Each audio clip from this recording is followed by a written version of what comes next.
দিয়ে করে বাদ দিয়েছে আর ভ্যানিশ করে দিচ্ছে মানুষের নাম ভোটার লিস্ট থেকে।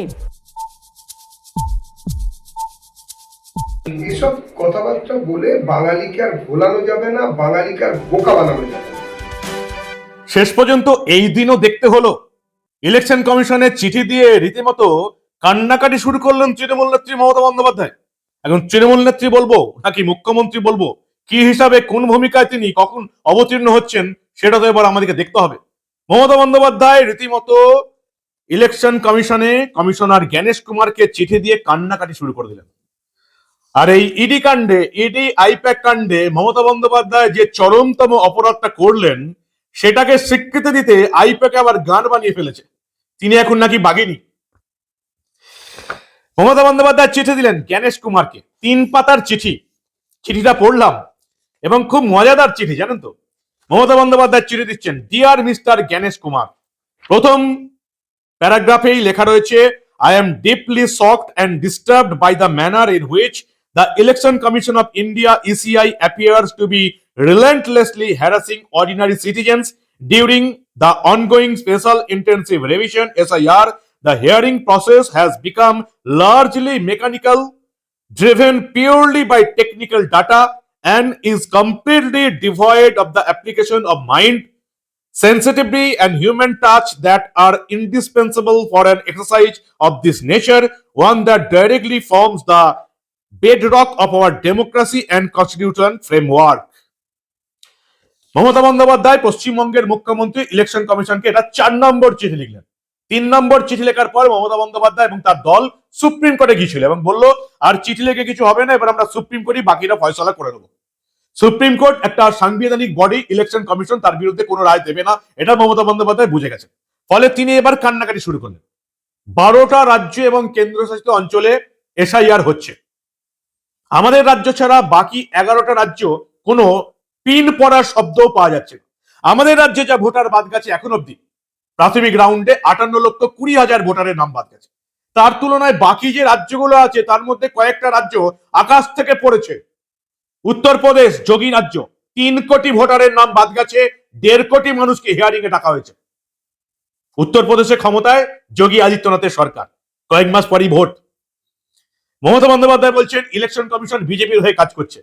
এখন ইলেকশন কমিশন যদি বিজেপির হয়ে কাজ করে তাহলে বিজেপির কমিশন উত্তরপ্রদেশে 3 কোটি মানুষকে, ভোটারকে বাদ দিয়ে 1.5 কোটি মানুষকে হিয়ারিং এ ডেকে পরের নির্বাচনে যাবে বলে মনে হয় আপনাদের? মমতা বন্দ্যোপাধ্যায় যে নির্লজ্জ মিথ্যা কথা বলছেন, তার ভাইপো অভিষেক বন্দ্যোপাধ্যায় যে নির্লজ্জ মিথ্যা কথা বলছেন, এটা বাংলার মানুষের কাছে পরিষ্কার হয়ে গেছে। উত্তরপ্রদেশে 3 কোটি ভোটারের নাম বাদ গেছে, তামিলনাড়ুতে 1 কোটি ভোটারের নাম বাদ গেছে, গুজরাট মোদির রাজ্য প্রায় 1 কোটির কাছাকাছি ভোটারের নাম বাদ গেছে। কোথাও কোনো ঝামেলা হয়নি পশ্চিমবঙ্গে ছাড়া। কারণ পশ্চিমবঙ্গে মমতা বন্দ্যোপাধ্যায় ভুয়ো ভোটার দিয়ে 21 এবং 24-এর বিধানসভা নির্বাচন জিতেছেন, 24-এর লোকসভা নির্বাচন জিতেছেন। 21-এর নির্বাচনে 23টা আসনে বিজেপির সঙ্গে তৃণমূলের ব্যবধান ছিল 1 থেকে 5,000 আসনে, 5,000 ভোট। 94টা আসনে ব্যবধান ছিল 1 থেকে 10,000 ভোট। 58,20,000 মানুষের নাম প্রাইমারিলি বাদ গেছে। 294টা আসনে গড়ে 20,000 করে ভোটারের নাম বাদ গেছে। এখনো ফাইনাল রাউন্ডের খেলা শুরু হয়েছে। 32 লক্ষ যাদের নাম নো ম্যাপিং হয়ে গেছে তাদেরকে ডাকা হয়েছে। তাদের মধ্যেও অর্ধেকের বেশি শুনানি প্রায় শেষ হয়ে গেছে। 15 লক্ষ 20 লক্ষের শুনানি শেষ হয়ে গেছে। তারপরে রাখা হবে 24 লক্ষ যাদের নাম বাদ যাবার সমূহ সম্ভাবনা। তারা এক একজনকে 10 জন 12 জন মিলে বাপ বানিয়ে ফেলেছে। বাপের নামে ঘোটালা 24 লক্ষ মানুষকে ডাকা হবে, ভোটারকে ডাকা হবে। তারপর আছে আরো 17 লক্ষ যাদের কোনো কিছু ঠিক ঠিকানা নেই, ফর্মে গন্ডগোল, বাপের নামে ঠিক নেই। 1,25,26,00,000 মানুষকে হিয়ারিং এ ডাকা হচ্ছে। বাদ যাবার সংখ্যাটা 1 কোটির কাছাকাছি পৌঁছে যাবে। পার বিধানসভাতে 40 থেকে 50,000 গড়ে দাঁড়াবে। মমতা বন্দ্যোপাধ্যায়ের ঘুম উধাও হয়ে গেছে, তাই এই রকমের বারবার চিঠি, কান্নাকাটি শুরু মমতা বন্দ্যোপাধ্যায়। এই প্রথমবার মমতা বন্দ্যোপাধ্যায়কে ইলেকশন কমিশনে চিঠি লিখে কান্নাকাটি করতে দেখলাম। মমতা বন্দ্যোপাধ্যায়ের চিঠির 2য় পাতায় লিখছে যে আমরা আর কোনো সিকিউরিটি দিতে পারবো না গঙ্গাসাগরের জন্য। The ECI expect the state to provide security to these so-called observers. So-called observers অর্থাৎ যারা মাইক্রো অবজারভার নিয়োগ করা হলো তাদেরকে মমতা বন্দ্যোপাধ্যায় বলেছে নাম কেউ আসতে, সো কল্ড। কারা মাইক্রো অবজারভার পদে আজকে আরো 4 জনকে নিয়োগ করা হয়েছে। কারা নিয়োগ হয়েছে মনে হয় কালীঘাটের এই বাসিন্দা জানেন না কাদিকে মাইক্রো অবজারভার নিয়োগ হয়েছে। একবার শুনিয়ে দিই, মমতা বন্দ্যোপাধ্যায় চিঠিতে বলছেন সোকল্ড অবজারভার্স। সোকল্ড অবজারভার কারা আপনারা জানেন? একবার শুনে নিন মাননীয়া। যদি আপনার কোনো চামচা এই প্রতিবেদন দেখতে থাকে তাহলে তাদেরকেও শুনিয়ে নিন যে আজকে 4 জনকে নিয়োগ করা হলো। আপনি যাকে সোকল্ড বলছেন, এই সোকল্ড মাইক্রো অবজারভার, এই 4 জনের পরিচয় আপনি জানেন? একজন হচ্ছে doctor Shailesh, IAS, deputy secretary national health authority, Jiban Bharati building. National health অথরিটির ডেপুটি সেক্রেটারি আপনার রাজ্যে মাইক্রো অবজারভার হয়ে এসছে। আর কে আছে সোকল্ড অবজারভারদের মধ্যে? রতন বিশ্বাস, সেন্সাস অপারেশনের ডাইরেক্টর। 2027 সালে সেন্সাস হবে, সেখানকার যিনি ডাইরেক্টর সেই রতন বিশ্বাসকে আপনার রাজ্যে মাইক্রো অবজারভার করা হয়েছে। আর কে আছে আপনার সোকল্ড মাইক্রো অবজারভারদের মধ্যে? কত অপমান করবেন আপনি IAS অফিসারদের। পিসি ভাইপোর যেরকম অবস্থা, তারা IAS আর IPS দের যেভাবে তালুর মধ্যে বন্দি করে রেখেছে, তারা সবাই কি এরকম অপমানই করে যাবে? শিক্ষা দীক্ষা না থাকলে যা হয়। 4 নম্বর ব্যক্তি, 3 নম্বর ব্যক্তি যাকে আজকে মাইক্রো অবজারভার করা হলো, বিকাশ সিং। কে জানেন মাননীয়া? Director, department of empowerment, social justice এম্পাওয়ারমেন্টের ডাইরেক্টর।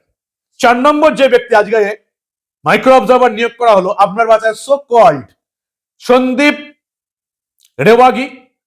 তিনি হচ্ছেন director youth affairs, force youth affairs এর ডিরেক্টর সন্দীপ রেওয়াগিকে মাইক্রো অবজারভার করা হলো আপনার রাজ্যে। আপনি এই 4 জনকে বলছেন আপনার চিঠির ভাষায় সো কল্ড অবজারভার। আর কত অপমান করবেন? সরকারি আধিকারিকদের কত বড় অপমান করবেন? অবশ্যই এটা আপনার কাছে স্বাভাবিক মাননীয়া। আপনি দেশের সেনাবাহিনীকে অপমান করেন, তাদের কাছ থেকে প্রমাণ চান। আপনি দেশের BSF কে অপমান করেন। আপনি কেন্দ্রীয় সরকারকে অক্সফোর্ডে গিয়ে অপমান করেন বিদেশি সাংবাদিকদের সামনে, যেখানে বিদেশি সাংবাদিকরা বলে ভারত অর্থনীতিতে এগিয়ে যাচ্ছে। আপনি বলেছেন আমি এটা মানি না। এরকম একজন নির্লজ্জ মহিলাকে কি করে আমরা 15 বছর এই রাজ্যের মুখ্যমন্ত্রী পদে রেখে দিলাম? এটা আমাদের ভাবতে হবে যে আমরা আদৌ সুস্থ, স্বাভাবিক এবং শিক্ষিত কিনা। সোকল্ড মাইক্রো অবজারভারদের মমতা বন্দ্যোপাধ্যায় গঙ্গাসাগর মেলার জন্য আর সিকিউরিটি দিতে পারবেন না। আপনার ভাইপোর সিকিউরিটি গুলো থাকবে তো? অভিষেক বন্দ্যোপাধ্যায় তৃণমূলের 2 নম্বর ব্যক্তি। আর কে? কেউ না, দেশের একজন সামান্য সাংসদ মাত্র। তার বাড়ির চারপাশে যান, শান্তিনিকেতন বিল্ডিং, রাস্তার শুরু থেকে শেষ অবধি কলকাতা পুলিশ, পুরুষ এবং মহিলা প্রায় 150-200 জন বসে আছেন। র্যাব দাঁড়িয়ে আছে গাড়ি নিয়ে।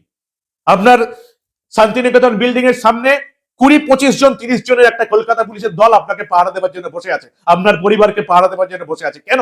তৃণমূলের একজন সাধারণ সাংসদকে এইরকম হাজার হাজার পুলিশকে দিয়ে পাহারা কেন দিতে হবে? আর মমতা বন্দ্যোপাধ্যায় বলছেন গঙ্গাসাগর মেলার জন্য মাইক্রো অবজারভারদের পাহারা দিতে পারবো না। আপনার ভাইপোকে পাহারা দিন আর কয়েকটা মাসের জন্য। রাজ্যের মানুষ যদি জেগে ওঠে তাহলে আপনার দল তৃণমূল কংগ্রেসকে ছুঁড়ে ফেলে দেবে, যেভাবে 2011-তে CPM কে ছুঁড়ে ফেলে দিয়েছিল, এখন শূন্য হয়ে গেছে। CPM তাও টিম টিম করে জ্বলছে। তৃণমূল যদি 2026-এর ভোটে হারে, 2026-এর জুন মাস থেকে তৃণমূলকে আর খুঁজে পাওয়া যাবে না, কেউ থাকবে না আপনার দলে।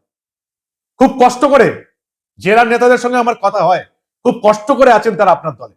কারণ কোন সভ্য, শিক্ষিত মানুষ, সুস্থ স্বাভাবিক মানুষ এই চোর, দুর্নীতিবাজ, তোষণরাজ দলটা কখনো করতে পারে না। কিছু করার নেই, রাজনীতি করতে হবে, তাই শিক্ষিত মানুষগুলো আপনার সঙ্গে আছে, তারা থাকবে না কেউ। মমতা বন্দ্যোপাধ্যায়ের চিঠির 3 নম্বর পাতা, কান্নাকাটি শুরু করলেন এবং হাতে লিখলেন। চিঠি কমপ্লিট হওয়ার পর তিনি লিখছেন, though it is already very late, hope good sense prevails and appropriate corrective actions are taken from your end to minimize the harassment, inconvenience and agony of the common citizen of the state. তিনি লিখছেন, হাতে লিখছেন, এবার পেনে করে লিখলেন। Though I know you won't reply or clarify, but my duty to inform you the details. হাতে লিখলেন মমতা বন্দ্যোপাধ্যায়। জাতীয় নির্বাচন কমিশনারকে হাতে লিখছেন মমতা বন্দ্যোপাধ্যায়। আর কত কান্নাকাটি করবেন?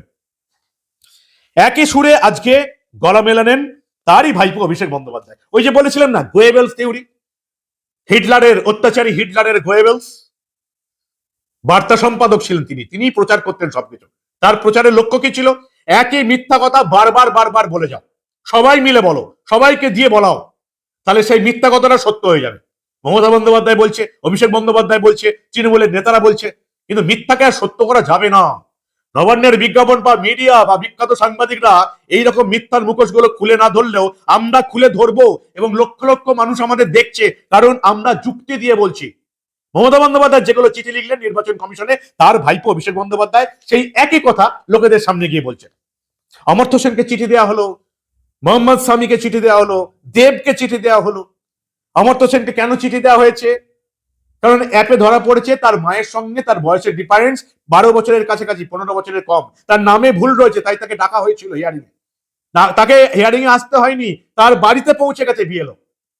মোহাম্মদ শামী, দেব দেব একজন সাংসদ, মোহাম্মদ শামী ইন্ডিয়ান ক্রিকেটার, ভারতীয় দলে খেললেও, সাংসদ হলেও, পার্লামেন্টে গেলেও দেব এবং মোহাম্মদ শামী তাদের যে ফর্ম, সেখানে 2002 এর কোনো লিঙ্কই করেননি। কেন তাদের ডাকা হবে না বলতে পারেন? কেউ যদি নিজের ফর্মে ইচ্ছা করে লিঙ্ক না করে বা অশিক্ষিতের মতন কাজকর্ম করে, নির্বাচন কমিশনের কি দায় বলুন তো? মোহাম্মদ শামী আর দেবকে ডাকা হয়েছে তারা নিজেদের ফর্মে 2002 এর কোন রকম লিঙ্ক করতে পারেননি বলে। নির্বাচন কমিশন, আমাদের এখানে মুখ্য নির্বাচনী আধিকারিকের দপ্তর এক একজন মানুষকে এন্টারটেন করছে, এক একজন মানুষ। মমতা বন্দ্যোপাধ্যায়, অভিষেক বন্দ্যোপাধ্যায় বলছেন সব ভোটারদের বাদ দিয়ে দেওয়া হচ্ছে। 58,20,000 ভোটারের নাম বাদ গেছে, তার মধ্যে 1 লক্ষ নতুন ভোটার নিজেদের নাম তুলবে বলেছে, আর কিছু ভোটার বলছে তাদের নাম ভুলভাবে বাদ দেওয়া হয়েছে। সমস্ত রাজনৈতিক দল মিলে এই 58 লক্ষ থেকে মাত্র 8 জনকে খুঁজে পেয়েছে। আর মমতা বন্দ্যোপাধ্যায়, অভিষেক বন্দ্যোপাধ্যায় প্রতিদিন নির্লজ্জ মিথ্যা কথা বলছেন, বাংলার মানুষকে ভুল বোঝাচ্ছেন মিথ্যা বলে। তৃণমূল কংগ্রেস অফিসিয়ালি খুঁজে পেয়েছে মাত্র 3 জনকে, যাদের নাম ভুলভাবে বাদ গেছে। 58 লক্ষ থেকে মাত্র 3 জনকে খুঁজে পেয়েছে মমতার এবং অভিষেক বন্দ্যোপাধ্যায়। প্রতিদিন বাংলার মানুষকে মিথ্যা বুঝিয়ে চলেছেন। এখন বাংলার মানুষ যদি এই পিসি ভাই পরে নির্লজ্জ মিথ্যাতে বিশ্বাস করে আরেকবার ভুল করে 2026-এর নির্বাচনে, তাহলে বাংলার মানুষ নিজের পায়ে কুড়ুল মারবে, পালানো ছাড়া কোনো রাস্তা নেই। যেমন মুর্শিদাবাদের অবস্থা, মানুষ শাঁখ বাজাতে পারে না, উলু দিতে পারে না, ঠাকুর আনতে পারে না। মালদার যে অবস্থা, দক্ষিণ 24 পরগনার অবস্থা, উত্তর দিনাজপুরের অবস্থা, এটা দেখেও যদি হিন্দু বাঙালির শিক্ষা না হয়, তাহলে তাদের বিপদ আছে। আর মুসলিমদের উন্নতির গ্রাফ সবচেয়ে বেশি কোন কোন রাজ্যে আছে? যেখানে বিজেপি শাসিত রাজ্য। অবাক করার বিষয় এটাই না, উত্তরপ্রদেশে মুসলিমদের গ্রাফ, উন্নয়নের গ্রাফ বেশি, গুজরাটে বেশি, সবচেয়ে কম কোথায়? আমাদের পশ্চিমবঙ্গে। মমতা বন্দ্যোপাধ্যায় তোষণ রাজ চালাচ্ছেন, তবু মুসলিমদের উন্নয়নের গ্রাফ কিছুতেই উঠছে না। কেন? কারণ তৃণমূল কংগ্রেস মুসলিমদের দুষ্কৃতী বানিয়ে রেখেছে। মারছে মুসলিম, মরছে মুসলিম, যেখানে ঝামেলা সেখানে মুসলিম। শিক্ষিত মানুষরা বুঝতে পেরেছে, শিক্ষিত মুসলিমরা বুঝতে পেরেছে যে মমতা বন্দ্যোপাধ্যায় তাদের জন্য কিছু করেননি। সেই জন্য আজকে ফুরফুরা শরীফ কথা বলছে, সেই জন্য আজকে হুমায়ুন কবিরের দলের লোক দলে দলে যোগ দিচ্ছে, সেই জন্য আজকে আসাদুদ্দিন ওয়েসির মিমে যোগ দিচ্ছে, সেই জন্য আজকে নওশাদ সিদ্দিকী, আব্বাস সিদ্দিকীর ফুরফুরা শরীফ আইএসএফ এর মুসলমানরা যোগ দিচ্ছে। কারণ মমতা বন্দ্যোপাধ্যায় মুসলিমদের জন্য কিচ্ছু করেননি। শিক্ষিত মুসলিমরা বুঝে গেছে, বাকি যারা আছেন আমি জানি না তারা কবে বুঝতে পারবেন। পরিযায়ী শ্রমিক, 50 লক্ষ যদি পরিযায়ী শ্রমিক থাকে এই রাজ্যে, যাদেরকে ভারতবর্ষের বিভিন্ন রাজ্যে কাজ করতে হয়, তার মধ্যে 25 লক্ষ হিন্দু পরিযায়ী শ্রমিক, 25 লক্ষ মুসলিম পরিযায়ী শ্রমিক। হিন্দু, মুসলিম, খ্রিস্টান, কোন ধর্মের কোন মানুষের এই রাজ্যের তৃণমূলের আমলে কারোর কোনো উন্নতি হয়নি। শুধু মিথ্যা কথা বুঝিয়ে বলে ভাতা দিয়ে মমতা বন্দ্যোপাধ্যায় 15 বছর নিজের গদি বজায় রেখেছেন, যার জন্য সংবিধান সংকটে পড়ে গেছে। কয়লা পাচার কাণ্ডে আইপ্যাককে বাঁচাতে ছুটে গেলেন রাজ্যের মুখ্যমন্ত্রী মমতা বন্দ্যোপাধ্যায়। আইপ্যাকের রেডের মাঝখানে ঢুকে তাদের বাজেয়াপ্ত করা ফাইল নিয়ে চলে এলেন। 2 বছরের জেল হওয়া উচিত মমতা বন্দ্যোপাধ্যায়। কলকাতা হাইকোর্টে শুনানি হতেই দিল না তৃণমূলের আইনজীবীরা। পুলিশ, প্রশাসন, কোর্ট সবকিছু বরবাদ করে রেখে দিয়েছে মমতা বন্দ্যোপাধ্যায়ের তৃণমূল কংগ্রেস।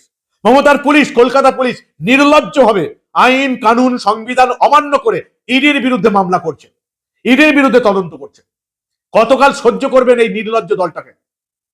গোয়েবেলস থিওরি দিয়ে পিসি ভাইপো প্রতিদিন বাংলার মানুষকে নির্লজ্জ মিথ্যা কথা বলে চলেছেন।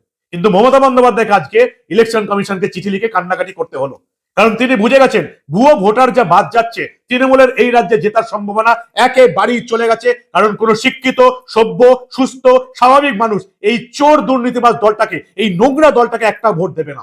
তোলামূলের কয়েকটা অংশ, এই রাজ্যের গ্রামাঞ্চলে মহিলারা যারা ভাতায় সন্তুষ্ট হয়ে আছে, যাদের কাছে আমরা পৌঁছতে পারিনি, যার কাছে বিজেপির নেতাকর্মীরা পৌঁছতে পারেনি, সেই মহিলাদের একটা অংশ শুধুমাত্র তৃণমূলকে ভোট দেবে, আর এর সঙ্গে লড়তে হবে বাকি সবাইকে।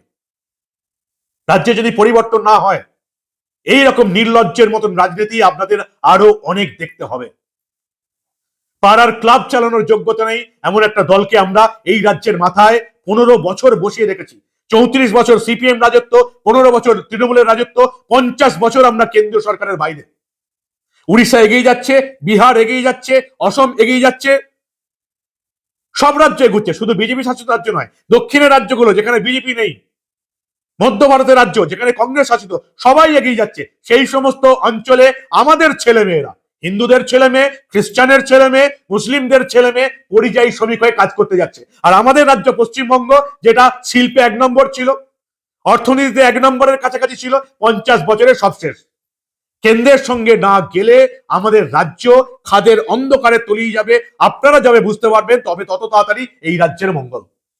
মমতা বন্দ্যোপাধ্যায় গদির লোভে ভোটে জেতার জন্য ইলেকশন কমিশন আজকে কান্নাকাটি শুরু করলেন, আর দুজনে মিলে হিটলারের গোয়েবেলসের মতন বাংলার মানুষকে মিথ্যা বুঝিয়ে চলেছেন। অন্যদিকে আজকে দেখলাম আমরা মাইক্রো অবজারভারদের কিন্তু সতর্কবার্তা দিয়েছে ইলেকশন কমিশন। পরিষ্কার মাইক্রো অবজারভারদের চিঠি দেওয়া হয়েছে, কি কি কাজ করতে হবে সেটা বলা হয়েছে, এবং শেষ প্যারাগ্রাফ পরিষ্কার বলা হচ্ছে, মাইক্রো অবজারভার শুড টেক দেওয়ার assigned works very seriously, and in case of dereliction of duties, disciplinary proceedings will follow. The directive is issued as per approval of competent authority. Micro অবজারভারদের পরিষ্কার সতর্ক করা হলো, নিজেদের ডিউটি করুন, আর না হলে পানিশমেন্টের ব্যবস্থাও করা হবে। মমতা বন্দ্যোপাধ্যায় এই মাইক্রো অবজারভারদের বলছেন, সো কল্ড অবজারভার, তাদের জন্য নিরাপত্তার ব্যবস্থা এখন আর করা যাবে না, গঙ্গাসাগর মেলা চলছে বলে। নিজের ভাইপোর নিরাপত্তা, হাজার হাজার পুলিশ, অভিষেক বন্দ্যোপাধ্যায় তৃণমূলের একজন সামান্য সাংসদ, তার নিরাপত্তার জন্য তার বাড়ির সামনে সাজিয়ে গুছিয়ে বাহিনী নিয়ে বসে আছে কলকাতা পুলিশের 1000 জনের টিম। মাইক্রো অবজারভারদের জন্য নিরাপত্তা নেই, সাধারণ মানুষের কোনো নিরাপত্তা নেই। মমতা বন্দ্যোপাধ্যায় বলছেন সো কল্ড মাইক্রো অবজারভার, অথচ যারা মাইক্রো অবজারভার হয়ে আসছেন তারা এই ভারতের একেবারে টপ র্যাঙ্কের IAS অফিসার এবং টপ র্যাঙ্কের পোস্টে বসে আছেন। এই রকম নির্লজ্জ নোংরামি করতে এই ভারতবর্ষ কোনো মুখ্যমন্ত্রীকে দেখেনি। আপনারা কখনো দেখেছেন? আপনাদের মূল্যবান এবং গুরুত্বপূর্ণ মতামত জানান দা নিউজ বাংলার কমেন্ট সেকশনে। দেখতে থাকুন দা নিউজ বাংলা। আমরা আবার এই রাজ্যে ঘটে যাওয়া SIR সংক্রান্ত কোনো ঘটনাই চেপে রাখতে দেব না।